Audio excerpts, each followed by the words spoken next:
Hello dear friends, welcome back to my channel. আজ আমি আপনাদের সাথে অমলেট কারির রেসিপি শেয়ার করব। এটা রুটি বা ভাত দুটোর সাথেই খাওয়া যায়। তাহলে চলুন সময় নষ্ট না করে আমরা দেখে নিই অমলেট কারি করতে আমাদের কি কি লাগছে।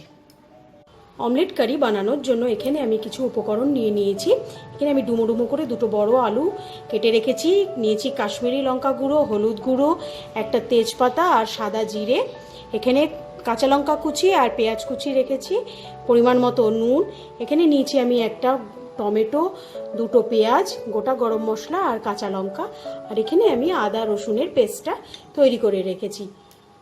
প্রথমে আমি একটা মিক্সিং জার নিয়ে নেব। এতে আমি টমেটোটা আর দুটো পেঁয়াজ, 7-8টা কাঁচা লঙ্কা, ঝালটা আপনারা আপনাদের পরিমাণ মতো নেবেন, আর গরম মশলা, এইটা আমি মিক্সিতে দিয়ে একটা স্মুথ পেস্ট প্রথমে তৈরি করে নেব। এবার আমি একটা বোল নিয়েছি, এতে আমি একে একে সবগুলো ডিম আমি ফাটিয়ে নেব। এখানে আমি 6টা ডিম নিয়েছি। এবার আমি এতে অল্প একটু নুন আর যে পেঁয়াজ আর কাঁচা লঙ্কা কুচিটা করে রেখেছিলাম সেই পেঁয়াজ কুচি আর কাঁচা লঙ্কা কুচিটা আমি দিয়ে দেবো। দিয়ে এটাকে আমি খুব ভালো করে ফেটিয়ে নেব।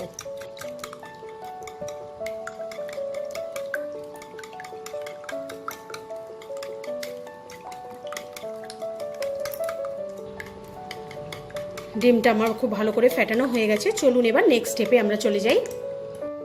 আমি এখানে একটা প্যান গরম করে নিয়েছি। এতে আমি অমলেটটা করার জন্য অল্প একটু সর্ষের তেল দেব। তেলটা আমার খুব ভালো করে গরম হয়ে গেছে। এবার আমি যতটা ডিম ফেটিয়ে রেখেছিলাম তার অর্ধেকটা আমি দিয়ে দেবো। দিয়ে আমি এক পিঠ ভালো করে এটাকে হতে দেব। আমি কাঠের স্প্যাচুলা দিয়ে ভালো করে ডিমের এই অমলেটটা উল্টানো যায় না, তাই আমি স্টিলের খুন্তি ইউজ করছি। এবার এটাকে আমি আস্তে আস্তে ভাবে ফোল্ড করে নেব।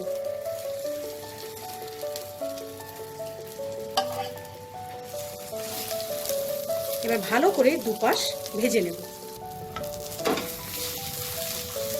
এক পাশ ভাজা হয়ে গেছে, আমি আরেক পাশ উল্টে নিয়েছি। এই পাশটাও এরকম লাল করে ভেজে নিয়ে আমি তুলে নেব।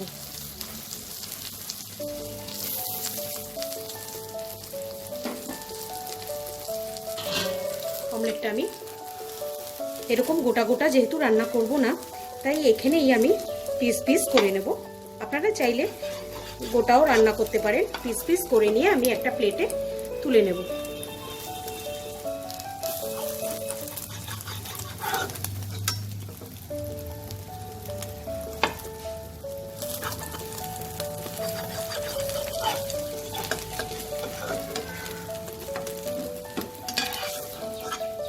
এইভাবে আমি আরেকটা অমলেট করে নিয়ে ফিরে আসছি।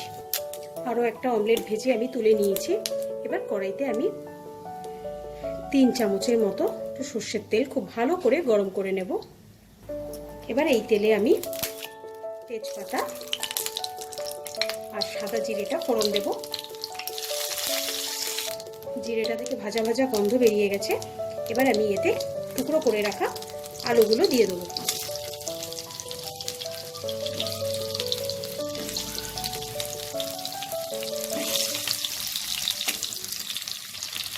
এবার আমি আলুগুলো ভাজার সময় 1 চিমটে নুন আর 1 চিমটে হলুদ গুঁড়ো দিয়ে আমি আলুটাকে লাল করে ভেজে নেব।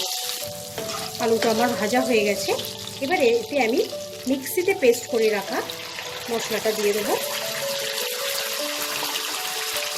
আর আদা রসুন বাটাটাও আমি দিয়ে দেবো।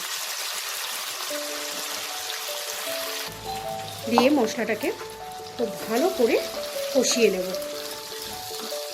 মশলাটা যখন আমার হাফ কুক হয়ে যাবে তখন আমি এতে পরিমাণ মতো নুন, 1 চামচ হলুদ গুঁড়ো আর কাশ্মীরি রেড চিলি পাউডার দিয়ে দেবো। দিয়ে ভালো করে এটাকে মিশিয়ে নেব। মশলাটা আমার খুব ভালো করে কষানো হয়ে গেছে। এবার এতে আমি জল দিয়ে দেবো।